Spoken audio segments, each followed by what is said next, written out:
Welcome to my YouTube channel. Today we are going to discuss the DES, Data Encryption Standard, the most important topic of the cryptography. और इसमें basically 3 जो major steps होते हैं वो हम discuss करेंगे। कोई भी जो हमारे पास एल्गोरिदम है जैसे कि DES है, AES है, इसी तरह हमारे पास डिफरेंट साइफर्स एल्गोरिदम्स हैं, RSA हमने देखा था। तो उसमें जो मेजर जो 3 स्टेप्स होते हैं वो सबके सेम हैं, that is key generation, encryption and decryption. So we are going to start from the key generation के हम जो है की को कैसे जनरेट करते हैं। सो हम यहाँ से स्टार्ट करेंगे। जैसे कि हमने RSA में देखा था कि हम की जनरेशन कैसे करते हैं, फिर इंक्रिप्शन और डिक्रिप्शन कैसे करते हैं। इसी तरह DS में और ES में भी हम देखेंगे। अच्छा, इसके जो अगर ये 3 कंसेप्ट आपको समझ आ गए तो आपके पास कोई भी जो क्वेश्चन है वो आप इसको ईजिली सॉल्व कर सकते हैं। चाहे आपका सिंप्लीफाइड DS आ जाए, DES आ जाए, तो आप इसको ईजिली सॉल्व कर सकते हैं। जो इम्पॉर्टेंट चीज़ है जो आपने याद रखनी है वो ये है कि DES हमारे पास 64 बिट्स जो है वो प्लेन टेक्स्ट लेता है, और उस 64 बिट ही हमारे पास जो है वो उसका इंक्रिप्शन के बाद साइफर जनरेट करता है। इसकी जो की बिट्स हैं वो 56 बिट्स हैं। सो की कैसे 56 बिट्स बनती है उसको भी हम डिस्कस करेंगे। उसके कुछ पैरिटी ड्रॉप कर देते हैं। सबसे पहले हम की जनरेशन के स्टेप्स देखते हैं। ये डायग्राम है जो कि आपको जो भी क्वेश्चन जीएस का है उसमें ये गिवन होती है। अब सबसे पहले आपने क्या करना है, हमारे पास सबसे पहले होता है की जनरेशन। कोई भी आपने जो रैंडम की ले लेनी है, ठीक है। जैसे मैंने यहाँ पर एक रैंडम की 64 बिट्स की ले ली है, ठीक है। ये मैंने ली है हेक्साडेसिमल में और इसको मैंने बाइनरी कन्वर्ट कर लिया है, ठीक है। अब इसके बाद जो इस टेबल को मैं देखकर यहाँ पर इसको सॉल्व करूँगा। ये शिफ्टिंग के जो रूल्स हैं कि 1, 2, 9 और 16, ये जो 4 हमारे पास राउंड्स हैं इनमें एक बिट की शिफ्ट होगी, लेफ़्ट शिफ्ट होगा, और जो दूसरे जितने भी हों उनमें 2 बिट्स लेफ़्ट शिफ्ट होगा, ठीक है। अब हम देखते हैं। सबसे पहले देखें आप, हमारे पास है पैरिटी ड्रॉप। अब जो हमने रैंडम की ली है 64 बिट की, तो हम इसको पैरिटी ड्रॉप टेबल से गुजारेंगे। पैरिटी ड्रॉप टेबल ये आप स्क्रीन पर देख रहे हैं, ये पहले से डिफाइंड है। अब ये हमारे पास गिवन होगा, इसको हम देख कर किस तरह से आप यूज़ करेंगे। पहली जो बिट है हमारे पास वो पैरिटी ड्रॉप में है 57, फिर 49, 41, 33, यानी इस तरह से आपने इसको देखना है रो बाय रो। अब 57 पे, अब इसको मैंने बाइनरी में कन्वर्ट कर लिया। मैं इसके देखूंगा 57 पे कौन सी बीट आ रही है, यानी 0 आ रही है या 1 आ रही है, ठीक है। तो मेरे पास 0 आ रही थी, मैंने 0 लिख दिया, ठीक है। उसके बाद मैं देखूंगा 49 पे कौन सी बीट आ रही है। 49 पे दोबारा मेरे पास 0 आ रही थी, मैंने 0 लिख दिया। फिर मैंने 41, 33, 41 पे देखा, उस पे भी 0, 33 पे 0, ठीक है। अब उसके बाद मेरे पास है 25, 17, 9, 1, 25 पे मेरे पास कौन सी बीट आ रही थी, मेरे पास 1 आ रही थी, ठीक है। यहाँ से आपने स्टार्ट करना है 1, 2, 3, 4, 5, 6, 7, 8, 9, 10।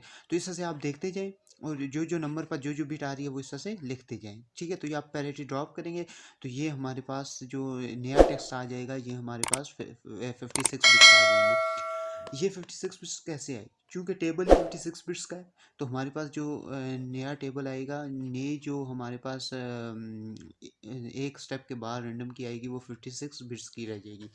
अब हमने नेक्स्ट स्टेप क्या करना है। नेक्स्ट स्टेप में देखें, इसने कह दिया कि शिफ्ट लेफ्ट, शिफ्ट लेफ्ट, यानी जो हमारे पास नया टेक्स्ट आ गया पैरिटी ड्रॉप टेबल के बाद, ठीक है। अब इसको मैंने दो में डिवाइड कर देना है, एक लेफ्ट और एक राइट, ठीक है। अब 28 बिट्स लेफ्ट हो जाएंगे, 28 बिट्स राइट हो जाएंगे, क्योंकि 56 रह गए थे ना यहाँ पर। अब मैंने यहाँ पर लेफ्ट और राइट इनको कर दिया, ठीक है। अब इस ये मैंने L0 28 बिट्स ये ले लिए, और R0 ये मैंने 28 बिट्स ये ले लिए। अब नेक्स्ट क्या कह रहा है, नेक्स्ट मुझे ये कह रहा है कि आप ये करें कि आप करें इसको लेफ़्ट शिफ्ट कर दें, शिफ्ट लेफ़्ट और शिफ्ट लेफ़्ट करें, ठीक है। अब शिफ्ट लेफ़्ट मैंने करना है, ठीक है।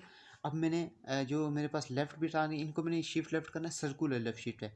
यानी किस तरह से मैंने लेफ़्ट शिफ्ट करें, आप पहले बिट्स को छोड़ दें, 0, 0, 0, 1 ये मैंने लिख दिया, फिर 1, 1, 0 आ जाएगा, ठीक है। जो पहली बिट है ये आखिर में चली जाएगी, ठीक है, और ये जो आखिर बिट है ये पहले में आ जाएगी। बस ये आपके पास, यानी ये इधर और ये इधर, ये आपके पास। इसी तरह राइट में भी करना है, इसकी जो लास्ट बिट ये 1 इधर और 0 इधर, ठीक है। ये हमारे पास ये 4 स्टेप हो गया, ठीक है। अब ये 4 स्टेप बड़ा इंपॉर्टेंट है, इसको आपने जहन में रखना है, ठीक है। अब ये मेरे पास लेफ़्ट शिफ्ट भी हो गया। लेफ़्ट शिफ्ट होने के बाद ये मुझे कहता है कि कंप्रेशन पी बॉक्स। अब ये टेबल एक और है जिससे कंप्रेशन पी बॉक्स से मैंने गुजारना है, वो भी टेबल आपको गिवन होगा, स्क्रीन पर आपको नज़र आ रहा है। इसमें पहला नंबर है 14, फिर 17, 11, 24। अब आपने यहाँ से तरतीब से देखें कि 14 पे कौन सी बिट आ रही है। 14 पे मैं देखता हूँ 4, 8, 12 और 14। 14 पे क्या आ रही है? 0, मैं 0 लिख दूँ। उसके बाद 17 पे कौन सी आ रही है? ये 17 पर 0, ठीक है। तो अब मैंने जो है कंप्रेशन पी बॉक्स भी इस पर लगा लिया। अब कंप्रेशन पी बॉक्स लगाने के बाद मेरे पास क्या आंसर आया? तो ये मेरे पास 5 स्टेप के बाद ये वाला जो है आंसर आया। मैंने वो तरतीब से इसी तरह लिख दिया। अब ये जो मेरे पास आया है, ये मेरे पास राउंड 1 की जो की है वो ये है, यानी कंप्रेशन पी बॉक्स होने के बाद राउंड 1 मेरे पास क्या है? ये वाला जो भी मेरे पास है। अब सेकंड स्टेप आपने दोबारा, यानी ये 16 राउंड्स हैं, तो 16 राउंड्स होते हैं डीएस में। अब मैंने ये अभी एक राउंड परफॉर्म किया, इसी तरह आपने 16 राउंड्स अगर 2 करने हैं, 4 करने हैं, जितने भी राउंड्स करने हैं आपने, एग्ज़ाम में मैक्सिमम आपके पास 2 या 4 राउंड्स आते हैं। अब उसके बाद मैंने क्या करना है कि जो राउंड 2 कैसे परफॉर्म करना है, ये थोड़ा सा टेक्निकल देख लें। जो कंप्रेशन पी बॉक्स है इस पर नहीं, शिफ्ट लेफ़्ट आपने दोबारा करना है, और ये सेकंड राउंड है। शिफ्ट लेफ़्ट जो फर्स्ट राउंड था इसमें हमने 1 बीट का किया था, क्यों? शिफ्टिंग 1 बीट की करनी है 1 और 2 राउंड में, 9 और 16 में भी 1 बीट करनी है, लेकिन 3, 4 या और जितने भी उनमें फिर 2 बीट्स की लेफ़्ट शिफ्ट करना है, ठीक है। अब पहला और दूसरे राउंड में तो 1 शिफ्ट करना है, 1 बीट। अब मैंने यहाँ पर देखें जो कंप्रेशन पी बॉक्स आ गया, ये मेरे पास राउंड 1 की आ गई। अब मैंने इसको नहीं, बल्कि जो शिफ्ट लेफ़्ट मैंने कर लिया था, यानी स्टेप 4 में जो मेरे पास ये आंसर था, ये स्टेप 4 में, इसको ही दोबारा मैंने शिफ्ट लेफ़्ट एक और दफ़ा करना है, और फिर मैंने क्या करना है कि शिफ्ट लेफ़्ट करके फिर मैंने कंप्रेशन पी बॉक्स को गुजारना है, तो मेरे पास R2 आएगा। इसी तरह करते करते यानी फिर थर्ड राउंड आएगा, फोर्थ राउंड आएगा, तो मेरे पास ये 16 राउंड जो है वो इस तरह से कंप्लीट हो जाएंगे। तो ये की जनरेशन का प्रोसीजर है जो कि डीएस में हमारे पास क्वेश्चन भी आते हैं। इसके बाद हम देखेंगे कि इंक्रिप्शन जो है वो आप कैसे परफॉर्म करेंगे। तो नेक्स्ट स्टेप है हमारे पास की जनरेशन, तो हमारे पास हो गई है, अब इंक्रिप्शन कैसे करेंगे। तो की जनरेशन पहले करनी है, फिर आपने इंक्रिप्शन करनी है, क्योंकि इंक्रिप्शन में की जनरेशन यूज़ होगी। तो इंक्रिप्शन आपके पास आ गई तो डिक्रिप्शन भी आपको समझ आ जाएगी। अच्छा, की जनरेशन करने के बाद जो हमारे पास नेक्स्ट स्टेप है वो हमारे पास इंक्रिप्शन का है। इंक्रिप्शन के लिए सबसे पहले हमें ये डायग्राम इसको समझना होगा। अच्छा, इस डायग्राम में क्या है कि सबसे पहले आप, ये इंक्रिप्शन की डायग्राम है और ये डिक्रिप्शन की डायग्राम है। इस इंक्रिप्शन की डायग्राम में अगर मैं देखूं तो सबसे पहले मेरे पास 64 बिट का प्लेन टेक्स्ट, कोई भी प्लेन टेक्स्ट होगा, ठीक है। की जनरेशन एक अलग कंसेप्ट था, उसमें हमने की जनरेट कर ली। अब जो हमने कोई अलग प्लेन टेक्स्ट हमारे पास जो गिवन होगा उस पर हमने ये वाली काम करने हैं। सबसे पहले आप इनिशियल परमुटेशन लगाएंगे। अब इनिशियल परमुटेशन क्या होती है? ये हमारे पास इनिशियल परमुटेशन और फाइनल परमुटेशन का टेबल गिवन है, ठीक है। अब ये इनिशियल परमुटेशन है, ठीक है। अब इसमें हमने क्या करना है, हमने जो हमारे पास प्लेन टेक्स्ट जो भी गिवन होगा, जैसे वो हेक्साडेसिमल में है तो उसको बाइनरी में कन्वर्ट कर लें, किसी में भी है तो उसको बाइनरी में कन्वर्ट कर लें। अब 54 नंबर पे जो भी बिट है सबसे पहले वो लिखें, फिर 50 पे, फिर 42 पे, फिर 34 पे, यानी सब तरतीब के साथ आप 4 बिट्स के अलग अलग ब्लॉक से बनाते जाएं, ठीक है। अब इसी तरह तरतीब से आपने इस तरह पूरे जो इनिशियल परमुटेशन है ये परफॉर्म कर लेनी है, जिससे हमने की जनरेशन में हमने देखा था कि जिस तरह से पैरिटी ड्रॉप टेबल को हमने यूज़ किया, या इसी तरह कंप्रेशन पी बॉक्स को, इसी तरह हमने इनिशियल परमुटेशन और फाइनल परमुटेशन जब करेंगे तो ये वाला टेबल यूज़ कर लेंगे, ठीक है। अब उसके बाद क्या करना है, हमने इनिशियल परमुटेशन करने के बाद हमने लेफ़्ट और राइट दो हिस्सों में दोबारा से टेक्स्ट को क्या कर देना है, डिवाइड कर देना है, ठीक है। अब हमारे पास जो है टेक्स्ट क्या बन जाएगा, हमारे पास 32 बिट्स में कन्वर्ट हो जाएगा। अब जो लेफ़्ट के 32 बिट्स हैं इसको हम लेकर जाएंगे और यहाँ पर एक्सऑर करना है किससे, फंक्शन से। और ये राइट का जो जो राइट बिट्स हैं 32, इनको हमने फंक्शन से गुजारना है और फिर लेफ्ट से एग्जॉर करना है। अब ये फंक्शन क्या चीज़ है, तो इस फंक्शन को समझना असल मेन मसला है। बाकी अगर ये फंक्शन आपको समझ आ गया, जैसे ही R0 को जो राइट बिट्स हैं उनको हम फंक्शन से गुजारेंगे, उसको जैसे ही हम एग्जॉर करेंगे लेफ्ट बिट से, तो हमारे पास जो है साइफर टेक्स्ट जनरेट हो जाएगा राउंड 1 का। लेकिन ये बात याद रखें, अगर आपको एग्ज़ाम में दिया गया है कि सिर्फ एक राउंड परफॉर्म करें और वहाँ पर जो है मुझे प्लेन टेक्स्ट से साइफर टेक्स्ट में जाएं, ठीक है, तो आपने क्या करना है, देखिए राउंड 1 के बाद आपने फाइनल परमुटेशन कब होती है, लास्ट राउंड के बाद, 16 राउंड के बाद एक ही दफ़ा होती है, हर राउंड के बाद नहीं होती। लेकिन अगर एग्ज़ाम पॉइंट ऑफ व्यू से अगर आपको दिया है कि सिर्फ एक ही राउंड परफॉर्म करें और साइफर टेक्स्ट जनरेट करें, तो फिर आपने फाइनल परमुटेशन कर देनी है, ठीक है।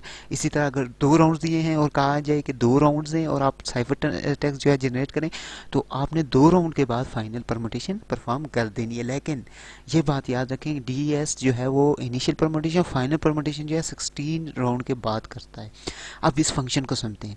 ये फंक्शन बेसिकली क्या है, अच्छा ये है DES का फंक्शन, जो अभी हमने पढ़ा था कि राइट जो हमारे पास 32 बिट्स हैं उनको हमने यहाँ से गुजारना है, इस फंक्शन से गुजारना है। देखें 32 बिट्स हैं राइट के, उसको पहले एक्सपेंशन P बॉक्स, ये देखें एक्सपेंशन परमुटेशन, ये टेबल हमारे मेरे पास आ गया एक्सपेंशन टेबल, ठीक है। अब क्या करना है, मेरे पास 32 बिट्स हैं, ठीक है। अब जो 32 नंबर पे जो पहला बिट्स है उसको यहाँ पर लिखूंगा, फिर 1 नंबर पर जो भी बिट्स आ रहा है, फिर 2 पर, फिर 3 पर, 4 पर, 5 पर, फिर 4 पर, 5, 6, 7, 8, 9, इस तरह से मैं तरतीब से उसको एक्सपेंशन P बॉक्स टेबल से गुजार दूंगा। अब ये मेरे पास 32 बिट्स थे, तो एक्सपेंशन का मतलब उसने उसको एक्सपेंड कर दिया 48 बिट्स में, तो 32 बिट्स से कहाँ चला गया, 48 बिट्स में। अब 48 बिट्स में मैंने एक्सऑर करना है K1, 48 बिट्स। अब ये कौन से K1 है, जो अभी हमने की जनरेशन के टेबल जो की जनरेशन में हमने 5th स्टेप के बाद जो हमारे पास राउंड 1 की आई थी, वो यहाँ पर उसके साथ ये एक्सॉर होगा, ठीक है। तो अब देखें जो की जनरेशन है उसका इससे क्या लिंक है, कि हमने वो इसीलिए पहले परफॉर्म की थी कि हमें यहाँ पर उसकी ज़रूरत पड़नी है, ठीक है। तो जो राउंड 1 की हमारे पास 5th स्टेप में, जो लास्ट स्टेप में हमारे पास रिजल्ट आया था, की आई थी, उसको मैंने एक्सॉर कर देना है, जो अभी मैंने 32 बिट्स को एक्सपेंशन बॉक्स से गुजारा है, ठीक है। अब मेरे पास 48 बिट्स का वो एक रिजल्ट आ गया एक्सॉर करने के बाद।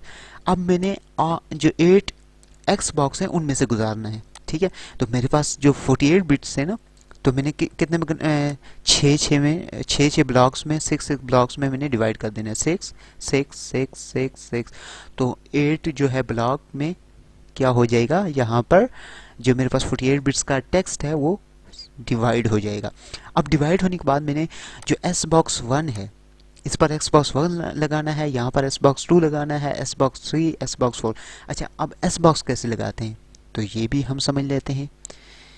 तो S बॉक्स कैसे लगाते हैं, देखें मेरे पास ये है जी S बॉक्स 1, ठीक है। अब फॉर एग्जाम्पल मैंने 6 बिट्स में कन्वर्ट कर लिया, ठीक है। 6 बिट्स में जैसे मैं यहाँ पर अगर, ठीक है, मैं यहाँ पर देखें 6 बिट्स की बाइनरी बनाता हूँ। अच्छा ये मेरे पास 6 बिट्स की कोई भी बाइनरी है, ठीक है। फॉर एग्जांपल ये मेरे पास वहीं पर मैंने इस तरह से बाइनरी बना ली और 6 ब्लॉक्स में मैंने उसको डिवाइड कर लिया। अब जो पहला बिट और लास्ट बिट है, ये हमें बताता है रो, ठीक है। पहला बिट और लास्ट बिट 1 1। अब 1 1 क्या होता है, 1 1 किसकी बाइनरी है, 1 1 बाइनरी है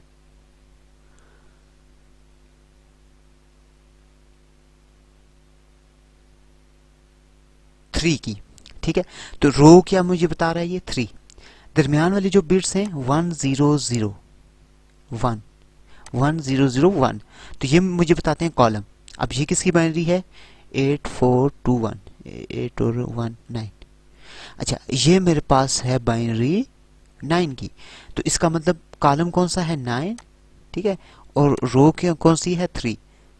ये 3 रो और 9 कॉलम, इसमें क्या आ रहा है, 11। तो मेरे पास क्या आ गया, 11 की जो भी बाइनरी आएगी वो मैं लिखूंगा, क्योंकि मैं बाइनरी में सारा काम कर रहा हूँ, ठीक है।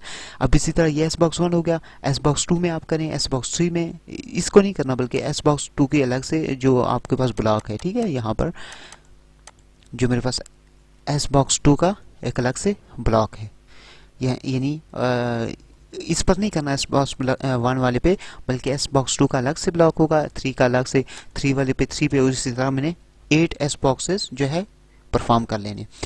अब उसके बाद मेरे पास जो फाइनली जो रिज़ल्ट आएगा वो 32 बिट्स का आएगा, क्योंकि 48 बिट्स से दोबारा मैं कन्वर्ट कर लिया मैंने 32 बिट्स में। अब मैंने उस पर लगाना है स्ट्रेट पी बॉक्स।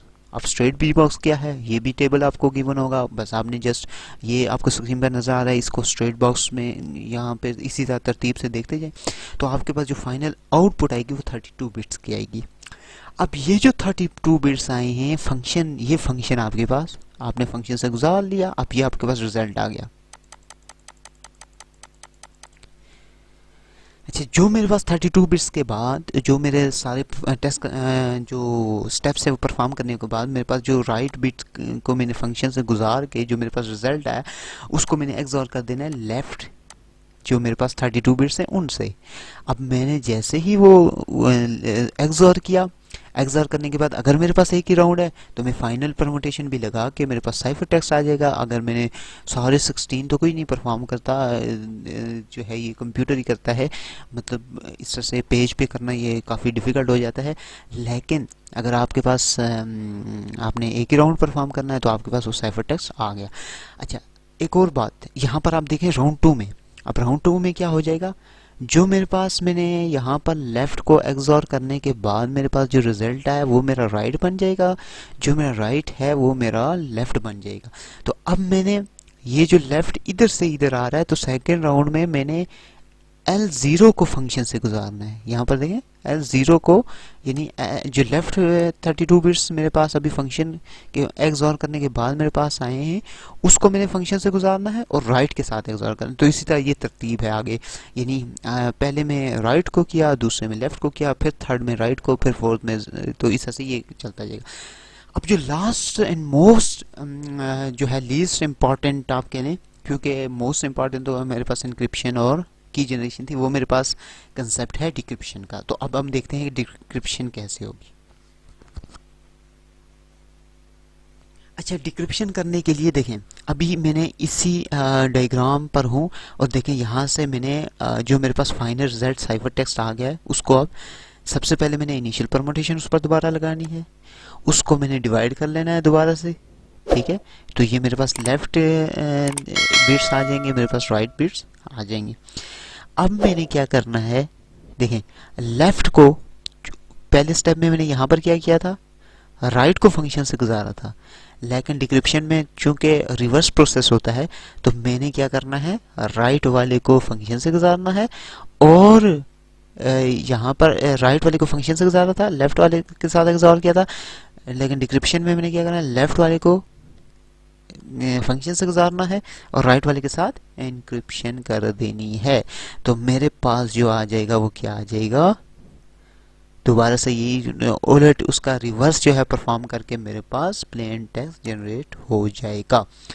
तो उम्मीद है कि आपको वीडियो पसंद आई होगी। अगर आपको वीडियो पसंद है तो मेरे चैनल को सब्सक्राइब, लाइक और शेयर ज़रूर कीजिएगा। ये वो तमाम तर कंसेप्ट हैं जो डीएस में आपको समझ आ जाने चाहिए, और कोई भी क्वेश्चन अगर डीएस के मतलब आता है तो मुझे अब उम्मीद है कि आप इजीली उसको सॉल्व कर सकते हैं। बहुत ही आसान कंसेप्ट है और पेपर में ये ज़रूर आता है, तो आप इसको देखें इस वीडियो को, और अगर कुछ समझ ना आए तो आप मुझे कमेंट करें, मैं आपको ज़रूर रिप्लाई करूँगा।